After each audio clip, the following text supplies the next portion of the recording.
நமது அனுதின மன்னா ஊழியங்களின் வாழ்த்துக்களுடன் இன்றைய நற்செய்தி. ஒருவரிடமிருந்து ஒருவர் கற்றல். இன்றைய வேதாகம பகுதி ரூத் 2ஆம் அதிகாரம் வசனங்கள் 11, 12 மற்றும் 3ஆம் அதிகாரம் வசனங்கள் 1 முதல் 6 வரை. அதற்கு போவாஸ் பிரதியுத்தரமாக, உன் புருஷன் மரணமடைந்த பின்பு நீ உன் மாமியாருக்காக செய்ததும், நீ உன் தகப்பனையும் உன் தாயையும் உன் ஜன்ம தேசத்தையும் விட்டு முன்னே நீ அறியாத ஜனங்களிடத்தில் வந்ததும் எல்லாம் எனக்கு விவரமாய் தெரிவிக்கப்பட்டது. உன் செய்கைக்கு தக்க பலனை கர்த்தர் உனக்கு கட்டளையிடுவாராக. இஸ்ரவேலின் தேவனாகிய கர்த்தருடைய செட்டைகளின் கீழ் அடைக்கலமாய் வந்த உனக்கு அவராலே நிறைவான பலன் கிடைப்பதாக என்றான். 3ஆம் அதிகாரம்.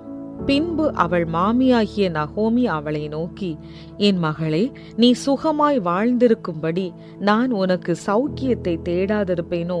நீ போவாசின் வேலைக்காரிகளோடே கூடியிருந்தாயே, அவன் நம்முடைய உறவின் முறையான் அல்லவா? இதோ அவன் இன்று ராத்திரி களத்திலே வார்கோதுமை தூற்றுவான். நீ குளித்து எண்ணெய் பூசி உன் வஸ்திரங்களை உடுத்திக்கொண்டு அந்த களத்திற்கு போ. அந்த மனுஷன் புசித்து குடித்து தீரு மட்டும் அவன் கண்ணுக்கு எதிர்படாமல் இரு. அவன் படுத்து கொண்ட போது அவன் படுத்திருக்கும் இடத்தை நீ பார்த்திருந்து போய் அவன் கால்களின் மேல் மூடியிருக்கிற போர்வையை ஒதுக்கி நீ படுத்துக்கொள். அப்பொழுது நீ செய்ய வேண்டியது என்னதென்று அவன் உனக்கு சொல்லுவான் என்றாள்.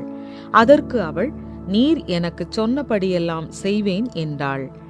அவள் களத்திற்கு போய் தன் மாமி தனக்கு கற்பித்தபடியெல்லாம் செய்தாள். குறிப்பு வசனம்: உன் புருஷன் மரணமடைந்த பின்பு நீ உன் மாமியாருக்காக செய்ததும் எல்லாம் எனக்கு விவரமாய் தெரிவிக்கப்பட்டது. ரூத் 2:11. ஜூம் செயலி பிரத்யேகமான தகவல் தொடர்பு கருவியாக மாறுவதற்கு பல ஆண்டுகளுக்கு முன்பு ஒரு செயல் திட்டத்தை பற்றி விவாதிக்க காணொளி அழைப்பில் தன்னுடன் இணையுமாறு ஒரு தோழி என்னிடம் கேட்டாள். செய்வதறியாமல் நான் குழப்பம் அடைந்துள்ளேன் என்று எனது மின்னஞ்சல்கள் வாயிலாக உணர்ந்து கொண்டாள். எனவே வீடியோ காலில் ஒருவரை எவ்வாறு அழைப்பது என்பதை தெரிந்து கொள்வதற்கு எனக்கு உதவ விவரம் அறிந்த ஒரு வாலிப பிள்ளையை அணுகும்படி அவள் பரிந்துரைத்தாள். அவளது ஆலோசனை தலைமுறைகளுக்கு இடையிலான உறவுகளின் மதிப்பை சுட்டிக்காட்டுகிறது. இது ரூத் மற்றும் நகோமியின் கதையில் தெளிவாகும் ஒன்று.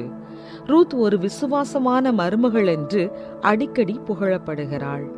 நகோமியுடன் பெத்லெஹேமுக்கு திரும்பிச் செல்வதற்காக தன் ஊரை விட்டு வெளியேற முடிவு செய்தாள். அவர்கள் நகரை அடைந்த போது நகோமியின் இளைய மருமகளான ரூத், நான் வயல்வெளிக்கு போய் நமக்காக கதிர்களை பொறுக்கி கொண்டு வருகிறேன் என்றாள். இவள் தன் மாமியாரான முதியவளுக்கு உதவினாள். அவள் இளையவளான மருமகளுக்கு தன் உறவினரான போவாசை திருமணம் செய்ய உதவினாள்.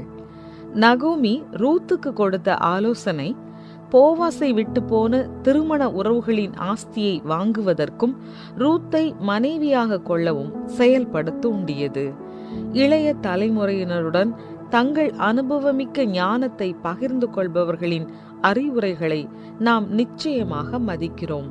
ஆனால் ரூத் மற்றும் நகோமி ஆகிய இருவரும் ஒருவருக்கொருவர் உதவி செய்து கொண்டனர் என்பதை நமக்கு நினைவூட்டுகிறது.